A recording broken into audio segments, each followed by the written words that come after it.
읽었던 본문에 앞서 1절부터 21절까지 아람하고 이스라엘하고 1차 전쟁이 일어났죠. 근데 이스라엘의 입장에서는 그 거대한 대군을 인간적인 여러 병법으로 이길 수 있는 전쟁이 아닌 거였어요. 그런데 이길 수 있는 근거를 누가 제공했습니까? 하나님께서 제공하셨죠. 그래서 하나님께서 자신의 존재를 증명하시고자 전쟁에서 전적인 열쇠에 있던 이스라엘의 손을 들어줬습니다. 그래서 이제 이스라엘이 1차 전쟁에서 승리를 한 거죠. 근데 이스라엘은 여기서 아합 왕을 위시로 해서 하나님께서 우리 이 나라 이스라엘을 지켜주셨도다, 그런 고백이 터져 나와야 되거든요.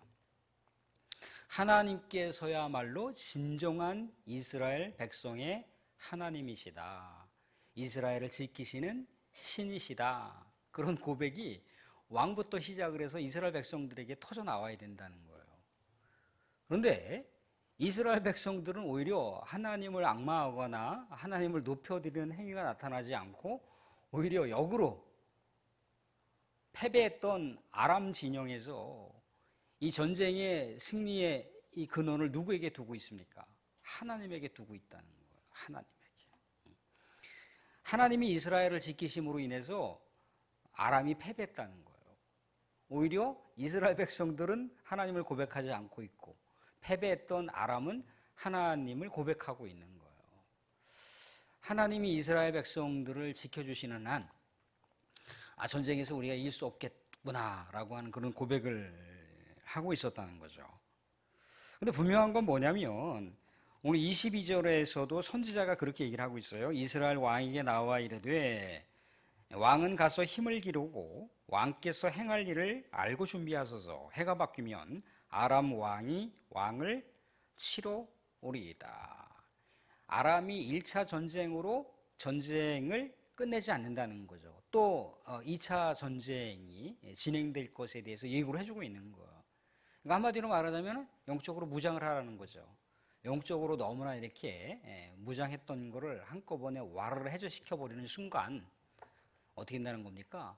또 아람은 쳐들어온다는 거예요. 우리는 이걸 영적으로 해석할 수가 있잖아요. 그죠? 우리가 뭔가 영적인 승리를 얻었습니다. 영적인 어떤 쾌거를 이뤘어요. 만족을 얻었습니다. 우리 안에 수많은 영적인 은혜를 느꼈습니다. 우리는 그때 어떻게 하라고 그러죠? 그때 영적으로 깨어 있어야 된다고 하잖아요. 내가 뭔가 영적인 어떤 그 놀라운 능력을 막 발산하고 그런 능력 가운데 은혜를 막 체험했어요. 그때 우리는 내가 이 정도의 우리 하나님 놀라운 은혜의 능력을 발산했다라고 하는 순간 우리는 또 다른 사탄이 공격을 한다는 거예요. 그러니까 이제 사도 바울도 그런 얘기를 하잖아요. 서 있다고 그렇게 착각하지 말라고. 언제든지 넘어질 수가 있다는 거예요.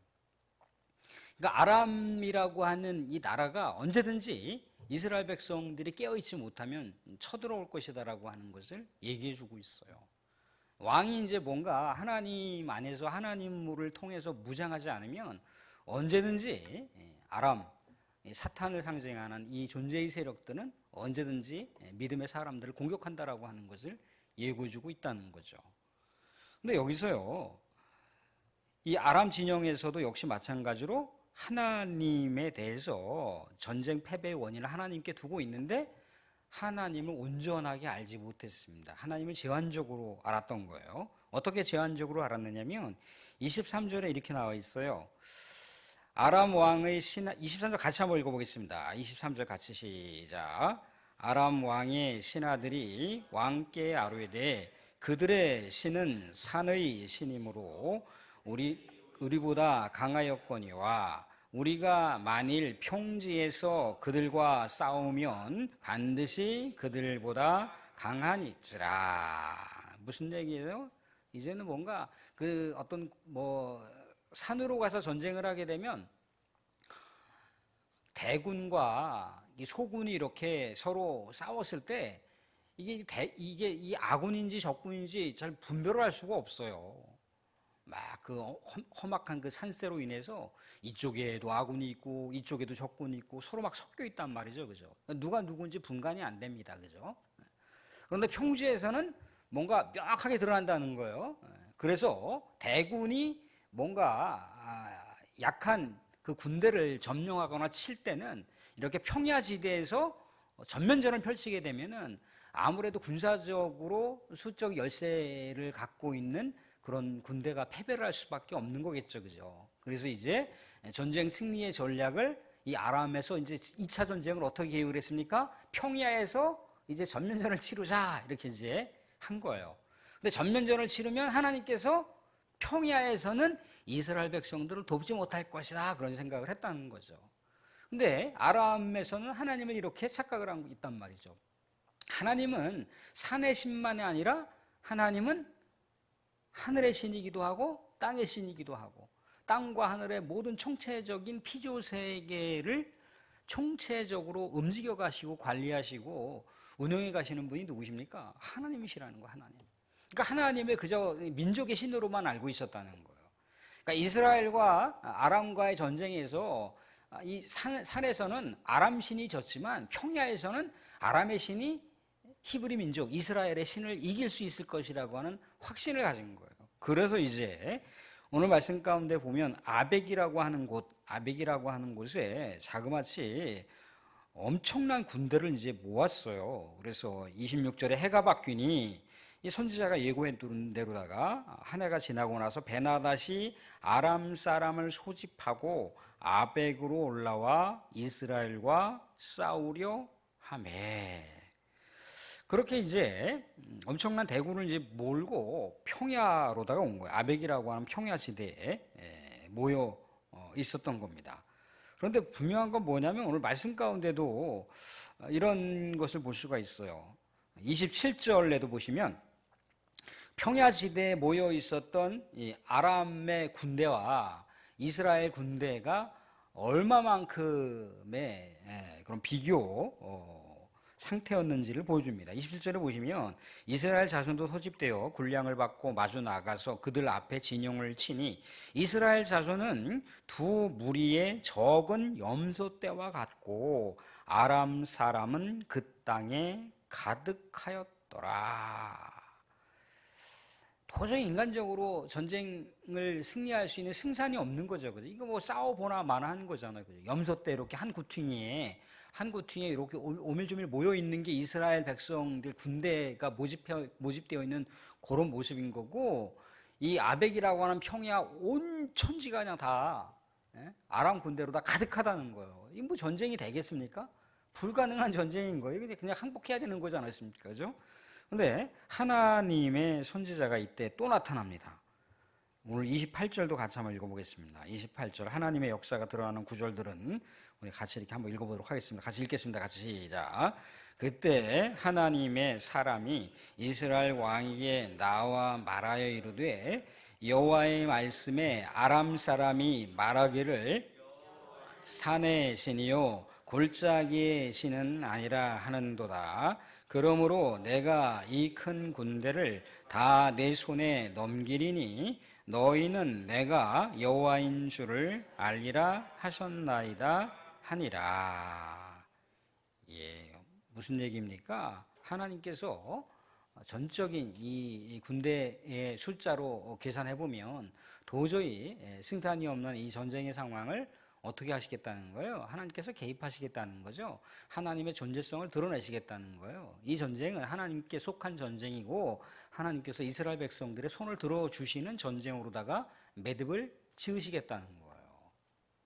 이게 이제 하나님께서 이스라엘 백성들을 전적으로 지키신다라고 하는, 이스라엘을 지키시고 보호하시는 신이라고 하는 걸 다시 한번 하나님께서 이 전쟁 승리를 통해서 보여주시겠다는 거죠. 그래서 마치 추풍낙엽 떨어지듯이 29절에 보시게 되면 보병 10만 명이 죽었습니다. 보병 10만 명이 죽었다. 그럼 엄청난 군대가 죽은 거예요. 엄청난 군대가. 그리고 살아남은 자들이 또 아벡이라고 하는 성으로 도망갔는데 성벽이 어떻게 했습니까? 30절에 보면 중간부터 그 성벽이 그 남은 자 2만 7천 명 위에 무너지고. 성벽이 왜 갑자기 무너집니까? 갑자기 무너졌다라고 하는 것은 뭘 얘기하는 건가요? 하나님이 전쟁 가운데 활동하고 계신다라고 하는 것을 여실히 보여주고 있는 겁니다. 그래서 이제 엄청난 대군이 갑자기 이렇게 일망타진 당하게 되고 이제 겨우 아람 진영의 왕만 또 소수의 또 신하들만 목숨을 부지한 채 이제 생존 전략으로 아합 왕에게 나타나는 그런 모습을 우리가 볼 수가 있다는 거예요. 그런데 저도 이 대목이 좀 저기한 게 이 베나닷이라고 하는 왕과 그 신하들이 이스라엘의 왕은 굉장히 인정이 많은 왕이라는 거예요. 인정이 많은 왕한테 우리가 생존권을 보장해달라 그렇게 구걸을 하면 이스라엘 왕이 어떻게 하겠다는 겁니까? 인정을 베풀 거라는 거죠. 뭔가 자비를 베풀 것이라고 하는 확신을 가지고 이들이 아니나 다를까 마치 죄수의 그런 행색으로다가 이제 아합 왕, 이스라엘 왕한테 나와갖고 여러 가지 간청을 하는 거예요. 우리가 패배했다. 우리가 잘못했다. 제발 우리의 목숨만큼은 해치지 말아달라. 그렇게 요청을 했더니 어떻게 했습니까? 아합 왕이 오히려 이 베나닷 왕의 명예를 회복시켜주는 거예요. 그러면서 어떻게 했던가요? 이제 이 베나닷과 조약을 맺는 거죠. 그죠? 베나닷이 그동안 자기 조상 때부터 이스라엘 땅을 빼앗았는데 그 땅을 다 돌려드리겠습니다. 그리고 우리 아버지가 옛적에 이스라엘의 그 사마리아라고 하는 도성에 이렇게 자신들의 그 상인들을 막 거주시켰던 것처럼 이제 이스라엘 상인들이 다메섹이라고 하는 곳에 이제 여러 시장터를 만드셔도 그것을 저희가 권리를 보장해 드리겠습니다. 그러면서 조약을 맺었다는 거예요. 그래서 뭐 이럴 수도 있지 않는가 그랬더니 이건 고대 전쟁이라는 거예요. 오늘날의 전쟁이 아닙니다. 고대 전쟁이에요. 고대 전쟁. 이 고대 전쟁이어서 하나님의 뜻은 어떤 것인지가 어디에서 볼 수가 있느냐면 42절에서 하나님의 뜻을 볼 수가 있습니다. 42절에 보시면 42절도 같이 한번 읽어보겠습니다. 42절 같이 시작. 그가 왕께 아뢰되 여호와의 말씀이 내가 멸하기로 작정한 사람을 내 손으로 놓았은즉 내 목숨은 그의 목숨을 대신하고 내 백성은 그의 백성을 대신하리라 하셨나이다. 무슨 얘기예요? 하나님의 말씀, 하나님의 뜻은 이 아람 왕 베나닷을 죽이는 거였어요. 베나닷을 완전히 끝내는 거였습니다. 그게 오늘 단어 멸하기로 작정했다라고 하는 단어를 통해서 볼 수가 있어요. 근데 이것은 완전히 다 멸절시킨다, 죽인다라고 하는 그런 어떻게 보면은 굉장히 파괴적인 어떤 그런 의미로 우리가 받아들일 것이 아니라 이 성경에서 뭐 여호수아 전쟁기도 마찬가지이기도 하지만 어떤 그 가나안 족속들을 다 멸해야 된다. 심지어 아이들, 뭐 노약자, 부녀자들 할 것 없이 다 멸절시켜야 된다라고 그 멸절이라고 하는 단어가 굉장히 많이 반복되는 것을 볼 수가 있어요. 근데 그 멸절이라고 하는 것을 오늘날의 개념으로다가 완전히 다 죽여! 그렇게 이해를 하시면 안 된다는 거예요. 그 땅이 어떤 땅입니까? 하나님께 범죄한 땅이잖아요. 그 범죄한 땅을 하나님께 어떻게 제사적인 차원으로다가 올려드려야 된다는 거예요. 그러니까 말하자면 이 베나닷의 생명을 취하는 것, 베나닷의 생명은 전적으로 누구 거라는 겁니까? 하나님의 것이라는 거예요. 하나님께서 베나닷의 생명을 결정하신다는 거예요. 베나닷의 이후에 그 나라가 존속하느냐 마느냐는 하나님의 소관이라는 거예요. 하나님께서 결정하실 일이고 하나님 주권이 있는 거지 아합 왕이 하나님의 주권을 침해했다는 얘기예요. 하나님께서 결정한 사항을 이 아람 왕이라고 하는 사람이 불신을 보였다는 거예요. 불신을. 그래서 우리 그 사무엘 상하 이야기를 보시게 되면은 하나님께로부터 왜 사울이 버림받았습니까? 왜 버림받았습니까? 아멜렉 족속을 완전히 멸절시키라고 그랬거든요. 근데 아멜렉 족속을 완전히 멸절시키지 않았어요. 그래서 하나님께서 사울과 멀어져 가는 그 원인을 사울이 만들었잖아요. 그죠? 하나님의 불순종입니다, 이것은. 하나님의 명령을 거역한 행위예요. 그래서 여기 이제 선지자들이 뭔가 상활극이라고 해야 되나, 뭐 역할극이라고 해야 되나, 그래서 이 길거리에서 이제 뭔가 무대를 마련해서 연극하는 장면을 이렇게 보여줍니다. 근데 연극하는 장면은 뭐냐면, 그냥 요지는 하나 뭐냐면, 어떤 사람이 이 선지자에게 포로를 데려다가 이 포로를 잘 감시하라고 했다는 거예요. 근데 만약에 이 포로를 제대로 감시하지 못해서 이 포로가 도망치면 그 대가, 그 책임을 누구에게 돌리겠다는 겁니까? 이 선지자에게 돌리겠다는 거예요. 근데 선지자가 그만 깜빡하고 이 포로를 놓쳐버렸습니다. 포로가 도망가는 것을 그냥 방치해버리고 말았다는 거예요. 그래서 왕한테 물어보는 거죠. 왕이시여, 이럴 때 어떻게 했으면 좋겠습니까? 라고 했더니 왕이 뭐라고 합니까? 포로를 네 눈으로 놓쳤으니까, 포로를 풀어준 건 네 결정이니까 네가 포로에 대한 모든 책임을 네가 알아서 해, 이렇게 했거든요. 포로에 대한 몸값을 너의 생명으로 대신하든지 아니면 엄청난 돈으로다가 그것을 갚든지 네가 알아서 해, 이렇게 얘기하거든요. 그랬더니 이 선지자가 뭐라고 얘기합니까? 바로 왕이 그 해당되는 사람입니다. 하나님께서 이 베나닷을 풀어주지 말 것에 대해서 얘기를 했는데 왕이 풀어줬으니 베나닷의 생명, 또 그 민족의 백성의 그 대가가 누구에게 지불된다는 겁니까? 이스라엘 백성의 몸으로다가, 왕의 몸으로다가 대신 지불될 것에 대해서 얘기를 해주고 있다는 거예요. 그러니까 하나님께서 명령하신 그 명령을 거역했으므로 말미암아 그 책임의 대가는 누구에게 고스란히 간다는 거예요? 아합 왕에게 간다는 거예요. 근데 여기서 우리 하나 알 수 있는 건 뭐냐면요, 우리는 다윗 왕과 서로 이렇게 좀 견주어 보면 어떤 걸 느낄 수 있냐면, 다윗 왕이 밧세바하고 이렇게 간통을 했잖아요, 그죠?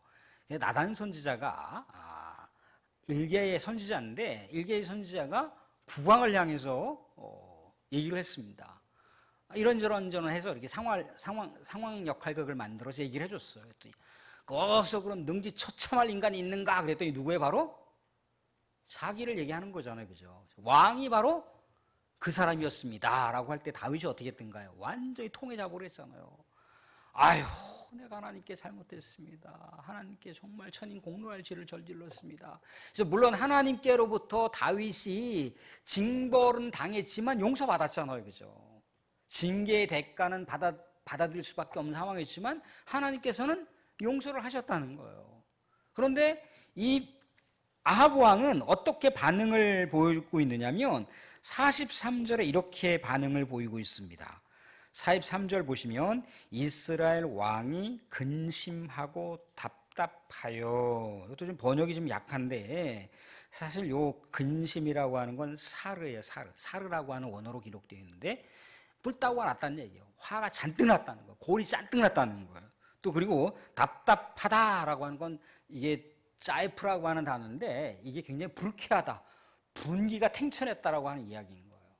그러니까 왕이 왜 풀어주지 말아야 할, 하나님께서 결정해야 될 그 사안을 왕이 함부로 처리해버렸다는 거예요. 그래서 분명 하나님께서는 그 징계를 당신에게 돌리실 거라고 얘기를 하자 어떻게 반응했다는 거예요? 이 아왕이 분노하며 굉장히 불쾌하게 생각하며 잔뜩 화가 났다라고 하는 얘기를 해주고 있는 거예요.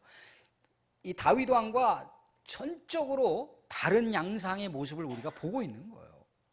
아니, 버젓이 하나님의 명령을 거역했다라고, 범죄라고 하는 씨앗을 그냥 남겨놔 버렸잖아요, 그죠? 마치 사울 왕이 다메섹의 그 사람들을 완전히 다 멸절시켜야 되는데 남겨놓은 것을 그냥 우리는 우리 현대식으로 생각을 해서 왕이 그 정도 인정을 못 베풀어요 라고 생각하시지만 그 시대는 이 시대가 아니에요. 고대 사회에서는 완전히 다 이 범죄자의 그 싹을 다 잘라버려야 된다는 거예요.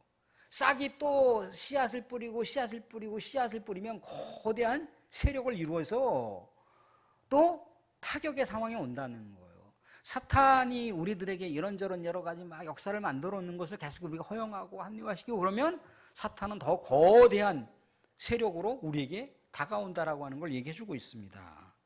그래서 결국 어떻게 했다는 거예요? 아합 왕은 끝내 불신자의 모습으로 하나님을 끝까지 거역하는 모습을 우리 성경의 이야기를 통해서 우리가 보고 있다는 거예요. 이런 이야기를 왜 적나라하게 얘기하고 있는 얘기는 뭐겠습니까?